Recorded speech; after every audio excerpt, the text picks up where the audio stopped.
आज हमसे कई सवाल किया जाएगा कि क्या राजनीति में विचारों की नैतिकता मर गई? क्या राजनीति में विचारों की कोई प्रासंगिकता नहीं रही? आखिर लोग क्यों कहीं से कहीं पर जाते हैं?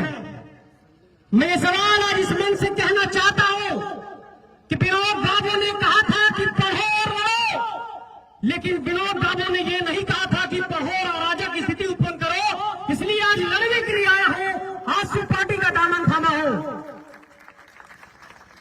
आज राज्य के अंदर इन पहलुओं पर विचार करना होगा। इस राज्य की उम्मीदों को, इस राज्य की आकांक्षाओं को कौन साकार कर सकता है, कौन मूर्त रूप दे सकता है? तो आपको नजर दौड़ाना पड़ता है कि वो उम्मीद की किरण कहां से निकलेगी।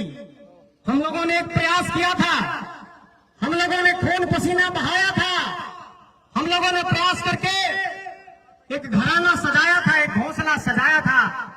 लेकिन इस मंच में बड़ी बुलंद आवाज से मैं ये कहना चाहता हूं कि किसी भी राजनीति में सामूहिकता का भाव होना चाहिए, सबको साथ लेकर चलने का भाव होना चाहिए।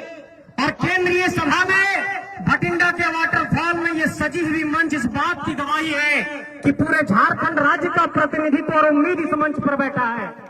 इसलिए इस मंच को आज हमने चुना है। मुझसे ये कई सवाल किए जाएंगे कि आपने तो उम्मीदों की एक आवाज जगाई थी, फिर आपने आंसू का दामन क्यों थामा? तो सवाल किया जाएगा, उससे पहले ये जवाब मैं देना चाहता हूं, आंसू का दामन क्यों थामा? तो सवाल किया जाएगा, उससे पहले ये जवाब मैं देना चाहता हूं कि आंसू वही पार्टी है कि जब झारखंड राज्य की परिकल्पना को साकार करने की बारी आई थी तो किसी जीप के ट्रैकर पर चढ़कर सुदेश में तो ये आंदोलन करने जाते थे। इसलिए मैं ये कहना चाहता हूं कि कहावत है, कहते हैं कि सभी का खून इस मिट्टी में शामिल है। तो मैं ये कहना चाहता हूं कि एक एक झारखंडियों का, एक एक मूलवासियों का खून पसीना इस झारखंड के आजसू पार्टी में सम्मिलित है। और ये आजसू पार्टी झारखंड के उम्मीदों की पार्टी है, सपनों की पार्टी है। इस पार्टी को सींचने का संकल्प लिया है और इस बात का ऐलान करना चाहता हूं कि आज की तारीख से अपना सर्वस्व इस झारखंड को समर्पित करता हूं, आजसू पार्टी को समर्पित करता हूं। दिन रात 24 घंटे, 7 दिन, 365 दिन, जहां भी आपको जरूरत पड़ेगी मैं आपके लिए हाजिर रहूंगा। जहां भी बुलाएंगे आऊंगा।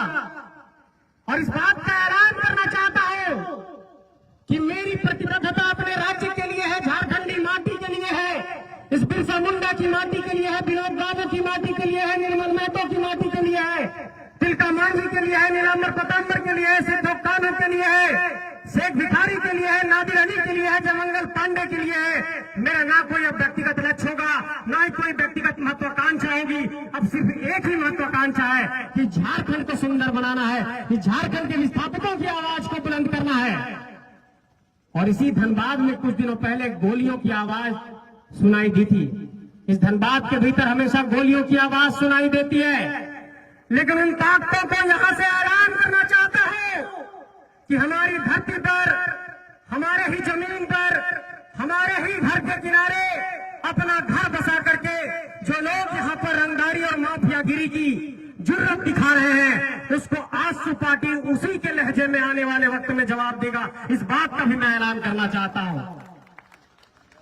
चाहे वो कलम से लड़ने की बात होगी, चाहे नीतियों से लड़ने की बात होगी, चाहे सड़क पर संघर्ष करने की बात होगी, चाहे झारखंड के कोने कोने में जाकर एक एक बूथ कमेटी की बनाने की बात होगी, पहली पंक्ति में आपका भाई लड़ता हुआ दिखाई देगा। इस बात का आपको संकल्प दोहरा रहा हूं।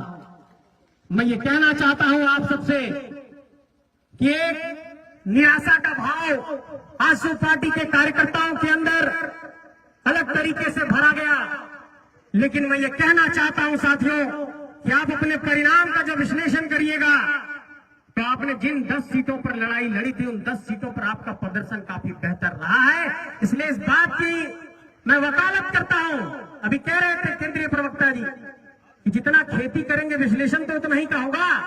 तो खेती हुआ 1 कट्ठा में, इसलिए 1 कट्ठा का विश्लेषण हो रहा है। जब 1 एकड़ में पूरे 81 सीटों का विश्लेषण होगा आने वाले वक्त में, अगर हम लोग ऐसा कोई परिदृश्य बनाते हैं तो हमारा और आंकड़ा बढ़ेगा, हमारी ताकत बढ़ेगी, बात मैं कहना चाहता हूं। और चूंकि पार्टी के केंद्रीय अध्यक्ष यहां पर मौजूद हैं, इसलिए मैं ये कहना चाहता हूं, बड़ी जिगर के साथ कहना चाहता हूं कि वैसे राजनीतिक दल जो इस बात की उम्मीद लगाए बैठे हैं कि झारखंड के उम्मीदों के प्रतिनिधित्व करने वाले दलों को अपने ताकत और पैसे के बुनियाद पर नेस्तनाबूद करेंगे, उन लोगों को यह जवाब देना चाहता हूं कि झारखंड के 32,623 गांवों में आजसू के कार्यकर्ता हैं, और जिस दिन भी दीपक जलाने की बात आएगी, आजसू के कार्यकर्ता जलाएंगे और झारखंड को रोशन करके दिखाएंगे। मैं ये कहना चाहता हूं आपसे, क्या 264 प्रखंडों से लोग पहुंचे होंगे, 24 जिलों से लोग पहुंचे होंगे, 5 प्रमंडल से लोग पहुंचे होंगे। मैं आप सभी लोगों से यह कहना चाहता हूं कि आइए मिलकर संघर्ष करते हैं, गांव गांव जाते हैं, उम्मीद की एक लौ जलाते हैं, अपनी व्यक्तिगत महत्वाकांक्षा का त्याग करते हैं, और झारखंड के चाहे वो पारसनाथ के जंगल में हो, चाहे सारंडा के जंगल में हो, एक आदिवासी बच्चा कैसे खा रहा है उसकी चिंता करते हैं, तब राजनीतिक तौर पर हमारा जो लक्ष्य है वो हासिल हो पाएगा। ये मैं आप सबसे कहना चाहता हूं। अगर अपनी व्यक्तिगत महत्वाकांक्षा को केंद्र में रखकर हम राजनीति करेंगे तो हम नहीं बदल पाएंगे।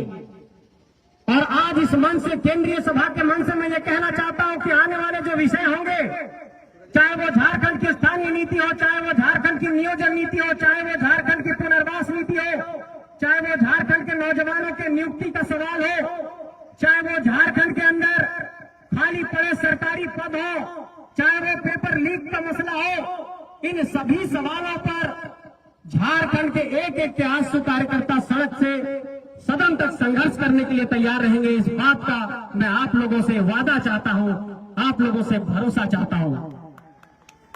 मेरे साथियों, आप लोगों को इस बात की जानकारी होनी चाहिए कि राजनीति जो है नीतियों से चलती है, राजनीति जो है पॉलिसी से चलती है, और इस राज्य के अंदर अभी की जो सरकार है वो हमारी बहनों को पैसा दे रही है, तात्कालिक तौर पर ये लाभ पहुंचा सकता है, लेकिन मैं ये कहना चाहता हूं कि नीतियों के आधार पर किसी सरकार का मूल्यांकन होना चाहिए। आज किसी गांव के लड़के को भी सीएम बनाएंगे, बोलेंगे पैसा बांट दो, 25-2500 रुपया, वो भी बांट सकता है। ये पॉलिसी नहीं हुई।